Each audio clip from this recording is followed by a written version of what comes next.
Hello students, तो आज हम करेंगे एक्सरसाइज 5.4 का क्वेश्चन नंबर 3। तो क्वेश्चन नंबर 3 क्या कहता है? Write down the measure of. A वाला पार्ट दे रखा है सम एक्यूट एंगल, बी वाला दे रखा है सम ऑब्ट्यूस एंगल, और यहाँ पे ब्रैकेट में दे रखा है give at least 2 example of each. तो यहाँ पे हमें लिखना है एक्यूट एंगल और ऑब्ट्यूस एंगल का मेजर। तो यहाँ पे देखो, ए वाला पार्ट क्या दे रखा है हमारा? Acute angle. एक्यूट एंगल हमारा क्या होता है? जैसे ये एक रे है, ठीक है, यहाँ पे हम एक डैश डैश लाइन खींच लेते हैं जो कि हमारा 90 डिग्री एंगल है। तो इस डैश डैश लाइन और इस रे के बीच में अगर हम कोई भी रे लेते हैं इस तरह से, तो ये जो एंगल होता है ये हमारा क्या होता है? एक्यूट एंगल होता है। तो यहाँ पे इस रे और इस डैश डैश लाइन के बीच में हम कोई भी रे ले सकते हैं, यानी कि इसके बीच में कितने एक्यूट एंगल बन सकते हैं? यहाँ पे 1 डिग्री का बन सकता है, 2 डिग्री का बन सकता है, 3 डिग्री का बन सकता है, और इस तरह से ये 89 डिग्री का बन सकता है। यानी 90 डिग्री से लेस देन जितनी भी पॉसिबिलिटी हैं वो सारे हमारे क्या होंगे? एक्यूट एंगल होंगे।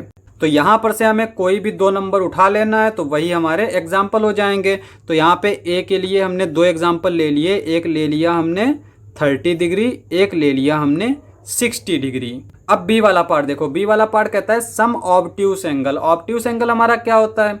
जैसे ये हमारी एक रे है, ठीक है, इसके ऊपर हम एक ये डैश डैश करके लाइन बना लेते हैं, और ये एंगल हमारा क्या है? 90 डिग्री का। इस तरह से एक और डैश डैश करके ये लाइन बना लेते हैं।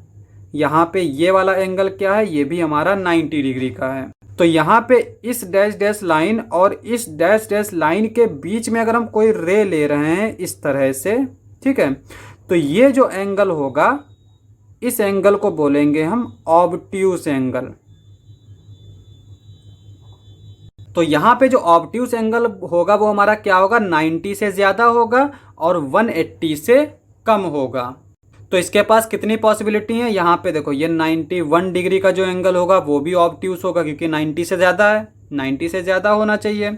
92 डिग्री का एंगल लेंगे तो वो भी हमारा ऑब्ट्यूस होगा। इस तरह से हम 179 डिग्री का एंगल लेंगे तो ये भी हमारा ऑब्ट्यूस एंगल होगा क्योंकि ये 180 से कम है। तो ये सारे हमारे एग्जाम्पल्स हैं ऑब्ट्यूस एंगल का। तो इनमें से हम कोई भी 2 एग्जाम्पल उठा लेते हैं। जैसे हमने यहाँ पे लिख लिया 120 डिग्री और दूसरा ले लिया 150 डिग्री। यहाँ पे हमसे कहा था एटलीस्ट 2 एग्जाम्पल लिखना है, तो हमने 2 एग्जाम्पल लिख लिए।